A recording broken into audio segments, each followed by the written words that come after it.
यदि आप ज़िंदगी में सक्सेसफुल बनना चाहते हो, यदि आप ज़िंदगी में सफल बनना चाहते हो, तो भगवान पर 100% विश्वास रखिए। ग्रैटिट्यूड को अपने जीवन में चरितार्थ कर लीजिए। एक भी चीज़ मैं आपको दावे के साथ कह सकता हूँ, आपके जीवन में नहीं आएगी, ऐसा नहीं बनेगा। एक भैया थे, नेत्रहीन थे। उसके जितने भी करीब के लोग हैं ना, जैसे ही वो ब्लाइंड हुआ ना, उसके कंपनी के बिजनेस पार्टनर्स उसका सब कुछ लूट कर चले गए। एक बार भी उन्होंने भगवान से शिकायत नहीं की, भगवान आपने मेरी 30 की उम्र में मेरी ये दोनों आंखें ले ली। फिर भी आज भी वो 500 करोड़ कंपनी को अकेले चला रहा है। लेकिन आज का जो मॉडर्न साइंस जो कहता है, वो आप सुनकर अचंभित हो जाएंगे। आप इस मानव शरीर को लेबोरेटरी में बनाना चाहते हो, हार्वर्ड यूनिवर्सिटी का रिसर्च ये कहता है कि it takes you 5 trillion US dollars. एक डेड बॉडी की मैं बात करता हूँ, जिसके अंदर न चेतना हो, न फीलिंग्स हो, न सेंटिमेंट्स हो, न कोई जज्बातें हो। सबसे अमीर आप लोग हो, क्योंकि आपके पास 5 ट्रिलियन से भी अधिक।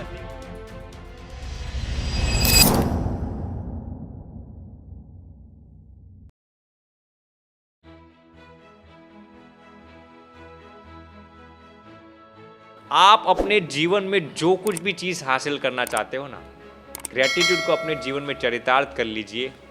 एक भी चीज़ मैं आपको दावे के साथ कह सकता हूँ, आपके जीवन में नहीं आएगी, ऐसा नहीं बनेगा। मैं आपको इस पर एक छोटी सी स्टोरी सुनाता हूँ, आप गौर से सुनना। एक संत थे, बहुत बड़े संत थे। एक गांव में, छोटे से गांव में रहते थे। उनको भगवान साक्षात दर्शन दे देते। हर दिन उनकी भगवान से साक्षात वार्तालाप हो रही थी।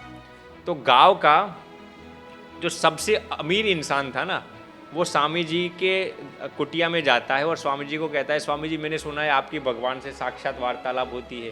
स्वामी जी ने कहा, काम क्या है भैया बताओ ना। स्वामी जी थोड़ी कहेंगे हमारी भगवान से बात होती है। वो अमीर इंसान कहता है, स्वामी जी आप भगवान को कहना, उन्होंने मुझे बहुत धन दिया है, अब मुझे ज़्यादा धन की आवश्यकता नहीं है, जिसको ज़रूरत है वहाँ पर धन भगवान दे। स्वामी जी ने अचंभित हो गए, ऐसा पहला इंसान मैंने मेरे जीवन में देखा कि जो भगवान से धन की याचना न करता हो। स्वामी जी ने उस रात भगवान से बात की। भगवान ने कहा, भगवान ने थोड़ी सी मुस्कुराहट दे दी। और संत ने पूछा, भगवान आप मुस्कुराहट क्यों दे दी? फिर भगवान ने कहा, उनको कहना यदि ज़्यादा धन नहीं चाहिए तो कल से मेरा शुक्र अदा करना बंद कर दे। क्या कहा? कल से थैंक यू कहना बंद कर दे। स्वामी जी ने दूसरे दिन उस अमीर इंसान को बुलाया और कहा कि मेरी भगवान से बात हुई। भगवान ने कहा, यदि तुझे धन नहीं चाहिए तो कल से थैंक यू अदा करना बंद कर दे। अमीर इंसान कहता है, स्वामी जी मैं मर जाऊंगा लेकिन थैंक यू कहना बंद नहीं करूंगा। स्वामी जी कहते हैं, इस जन्म क्या 7 जन्म तक तू अमीर ही रहेगा। क्या कहा? 7 जन्म तक। दूसरे दिन गांव का सबसे गरीब इंसान स्वामी की चौखट पर दस्तक देता है और तुरंत शिकायत करता है, सुना है मैंने आपकी भगवान से साक्षात वार्तालाप होती है। स्वामी जी कहे, बेवकूफ़ बोलना काम क्या है तुझे? वो कहता है, स्वामी जी भगवान ने खाने के लिए भोजन नहीं दिया, पहनने के लिए कपड़े नहीं दिए, रहने के लिए घर नहीं दिया, खाने के लिए 2 दिन की रोटी के भी लारे पड़ जाते हैं, हम क्या खाए? ऊपर वाले को कहो कि हमें कुछ धन दे दे। स्वामी जी उस रात भगवान से साक्षात वार्तालाप करते हैं। भगवान से कहते हैं कि ये गाँव का सबसे गरीब इंसान आपसे ये शिकायत करता है। भगवान ने इस बार भी थोड़ी सी मुस्कुराहट दे दी और भगवान ने कहा कि उस बेवकूफ़ को कहना कि यदि उसको पैसे चाहिए ना तो कल से शुक्र अदा करना शुरू कर दे। क्या कहा भगवान ने? शिकवा कम करे और शुक्र अदा ज़्यादा करे। स्वामी जी उस गरीब को बुलाते और कहते, मेरी भगवान से बात हुई। वो गरीब कहता है, क्या कहा भगवान ने? स्वामी जी कहता है, यार मन शांत रख। फिर स्वामी जी कहते हैं कि भगवान ने कहा कि तुझे यदि धन चाहिए, पैसा चाहिए, सफल बनना है तो शिकवा कम कर और शुक्र अदा करना शुरू कर दे। फिर वो गरीब इंसान कहता है, जो हम सब भगवान से यही कहते हैं। गरीब इंसान कहते हैं, किस चीज़ के लिए मैं शुक्र अदा करूं भगवान को? भगवान ने मुझे क्या दिया है? वो संत कहते हैं, भगवान ने तुझे ये शरीर दिया है ना, 2 आंखें दी है, 2 पैर दिए हैं, 2 हाथ दिए हैं, फेफड़े दिए हैं, हृदय दिया है, दिमाग दिया है, परिवार दिया है। तो वो गरीब इंसान क्या कहता है जानते हो? जो हम सब भगवान से यही कहते हैं, इसमें भगवान ने मेरे पर उपकार क्या किया? भगवान ने 2 आंखें, एक हृदय, एक दिमाग, 2 हाथ, 2 पैर, फेफड़े, किडनी सबको दिया है। इसमें मुझे ही दिया है, ऐसा तो कुछ है नहीं। तो मैं किस चीज़ के लिए शुक्र अदा करूं? वो संत वो गरीब इंसान को कहते थे, तेरे जीवन में पैसे इसीलिए ही नहीं आता क्योंकि भगवान ने तुझे जो कुछ भी दिया है उस पर तूने अधिकार जमा लिया है। क्या? तो हम भी ऐसा ही करते हैं ना।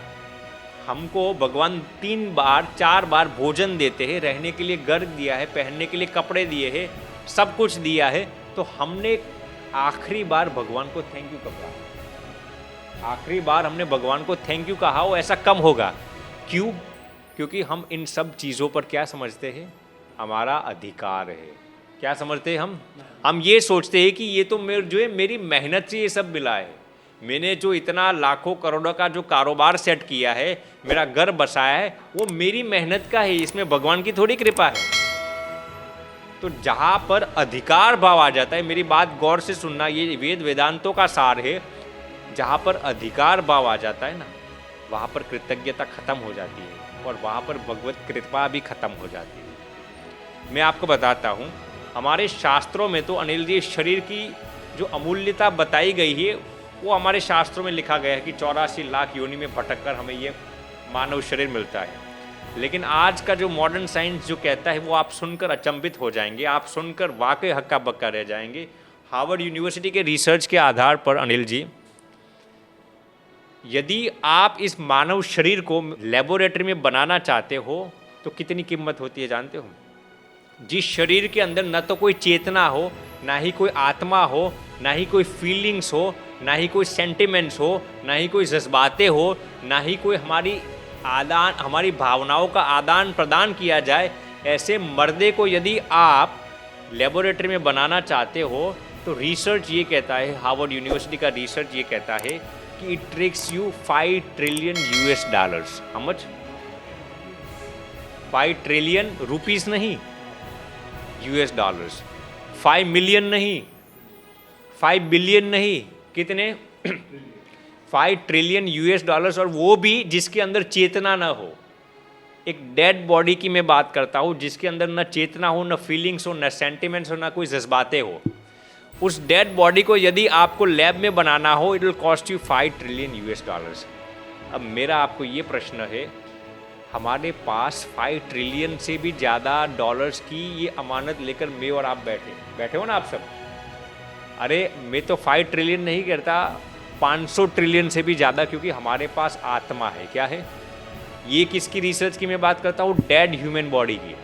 तो आप लोगों के पास, आप लोग अमीर नहीं है, सबसे अमीर आप लोग हो, क्योंकि आपके पास 5 ट्रिलियन से भी अधिक US डॉलर्स की संपत्ति आप खुद हो। तो अब किस चीज़ की हम शिकायत करें? हैं? अभी हम दिल्ली में गए थे अनिल जी, एक भैया थे,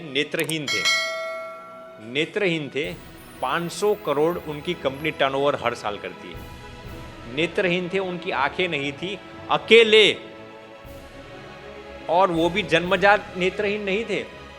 जब उनकी उम्र 30 साल की थी ना, कितनी? 30 साल की, तब उनकी दोनों आंखों की रोशनी चली गई। एक बार भी उन्होंने भगवान से शिकायत नहीं की, भगवान आपने मेरी 30 की उम्र में मेरी ये दोनों आंखें ले ली। क्या? एक बार भी उन्होंने भगवान से शिकायत नहीं की। 30 की उम्र में उनकी दोनों आंखें चले गई, फिर भी आज भी वो 500 करोड़ कंपनी को अकेले चला रहा है। अब मेरी बात गौर से सुनना, उनकी वाइफ जो थी, उनको जब मालूम पड़ा कि मेरे हस्बैंड ब्लाइंड हो चुके हैं, वो किसी और के साथ चली गई। उनके 2 पुत्र थे, वो भी चले गए। ये अकेला बंदा फाइनेंशियली न तो भांगा, ना ही इमोशनली अपसेट हुआ, ना ही सोशली अपसेट हुआ। उसके जितने भी करीब के लोग हैं ना, जैसे ही वो ब्लाइंड हुआ ना, उसके कंपनी के बिजनेस पार्टनर्स उसका सब कुछ लूट कर चले गए। 5 साल में उसने दोबारा अपनी कंपनी स्थापित कर ली। क्यों? वो बंदा मुझे स्वयं बता रहा था, स्वामी मुझे भगवान पर 100% विश्वास है कि वो जो कुछ भी करते हैं वो मेरी अच्छाई के लिए ही करते हैं। ये कृतज्ञ भाव था। क्या आज तक भगवान ने मेरा कुछ बिगाड़ा नहीं है? क्या आज तक भगवान ने मेरा कुछ बिगाड़ा नहीं है? जब वो नेत्रहीन हुए ना, तब भी वो भगवान को थैंक यू कह रहे थे कि भगवान आप मुझे आगे ले जाना चाहते हो, इसलिए आपने मेरी दोनों आंखें ले ली। रियल स्टोरी में आपको बताता हूँ, हमारे और आपके जीवन में ऐसा दुख आया है? तो अब किस चीज की हम शिकवा करते हैं? जिस बंदे की दोनों आंखें चली गई हो, जिसकी पत्नी किसी और के साथ भाग गई हो, जिसके दोनों पुत्र चले गए हो, जिसके बिजनेस पार्टनर्स उसका सब कुछ लूट कर चल गए हो, फिर भी वो अपसेट नहीं हुआ, दोबारा अपनी कंपनी को प्रस्थापित की और एक बार भी भगवान से शिकायत नहीं की। तो इसको हम कहते हैं कृतज्ञता, विल पावर, भगवान पर आस्था। इसीलिए मैं आपको कहना चाहता हूँ, यदि आप ज़िंदगी में सक्सेसफुल बनना चाहते हो, यदि आप ज़िंदगी में सफल बनना चाहते हो, तो भगवान पर 100% विश्वास रखिए। क्या?